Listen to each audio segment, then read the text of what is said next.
For decades, the rules of the global economy seemed pretty simple, right? They were mostly written by institutions like the World Bank and the IMF, and their message was crystal clear. Private is better. But if you've been paying attention, you know the game has completely changed. That old playbook, it's being torn up and rewritten right in front of us. And that brings us to the big mystery we're tackling today. Why are the very same institutions that pushed privatization for 40 years suddenly scrambling to make sense of a world where the state is a massive economic player? Let's dive in. I mean, it really is a surprising turn of events. For generations of economists and policymakers, the whole idea of governments owning and running businesses, well, that was seen as totally outdated, a relic of the past. For 40 years, the message was hammered home. Sell off state companies, open up your markets, let the private sector lead the way. That was the core of what they called the Washington Consensus. But now, those same groups are having to admit that the world just doesn't work that way anymore. They're being forced to play catch-up. So what is this new reality they're dealing with? Well, it has a name, and it's probably the biggest single force reshaping the entire global economy today: state capitalism. So what do we actually mean when we say that? Look, this isn't just about the government setting some rules and collecting taxes. No, state capitalism is when the government itself becomes a huge investor, a direct owner of massive companies, banks, and funds that are all competing on the world stage. And you see this state power flexing its muscles in two main ways. On the one hand, you have what you could call statism.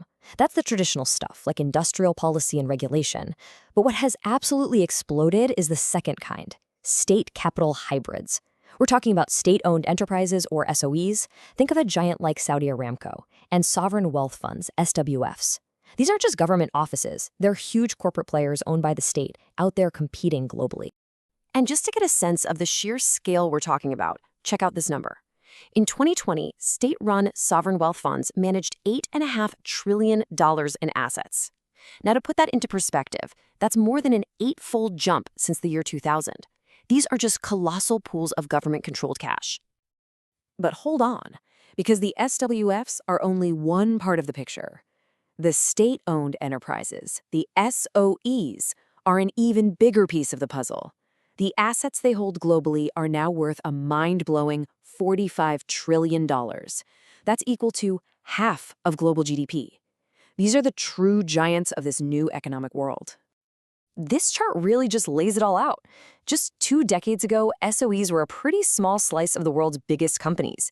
Today, they make up 20%, a full 1/5 of the 2,000 largest firms on the entire planet. Their presence has literally doubled. You see? This isn't some small trend. It's a fundamental change in how global capitalism is structured. So this incredible rise has created what we have to call a new state capitalist normal. The old gatekeepers of the global economy, well, they're not the only ones setting the rules anymore. And this is a really important point. The World Bank and the IMF, they aren't leading this charge. They're not champions of this shift. They've just been forced to acknowledge it because the economic reality on the ground has changed so dramatically. They're playing catch-up in a world that state capitalists, especially from the East and the Global South, are now actively building. And this chart shows you exactly where that new power is concentrated. When you look at where all this sovereign wealth fund money is, the traditional Western powers, they're not the big players here. What we're seeing is a massive concentration of financial firepower in countries like China, Singapore, and the Gulf states. The economic center of gravity has just shifted. But just because they accept this new reality, that doesn't mean they're happy about it. Not at all. Behind the scenes, this new normal is stirring up some deep anxieties. They see some pretty big risks coming over the horizon. Okay, so what are they so worried about? Well, it pretty much boils down to 3 core fears. First, there's the fear of uncontrolled emulation, that other developing countries will just start copying the state-led models of places like China and ditch the whole free market thing.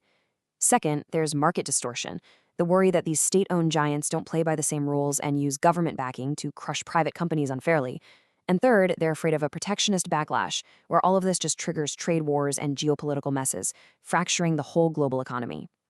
So you're faced with this powerful new force, and you're riddled with all these anxieties. What do?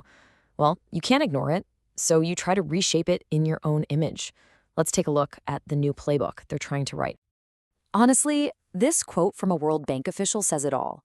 The goal is to professionalize and depoliticize state ownership. It's the old, if you can't beat 'em, make 'em more like you strategy.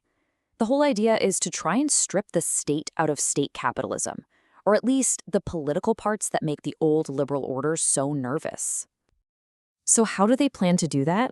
Well, the new ideal they're pushing through all their guidelines and policy advice is for state-owned firms to basically act like they're privately owned. They want them to copy private sector practices, focus only on making money, and bring in independent boards. Essentially, they're trying to force market discipline onto these massive state-run companies. And this really gets us to the heart of the matter.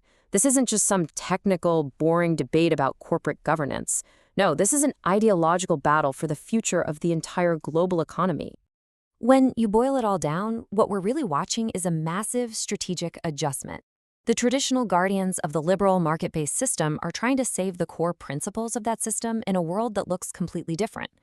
They're trying to create a version of state ownership that is, safe for the free market, one that's predictable, and, most importantly, not a threat to the way things have been.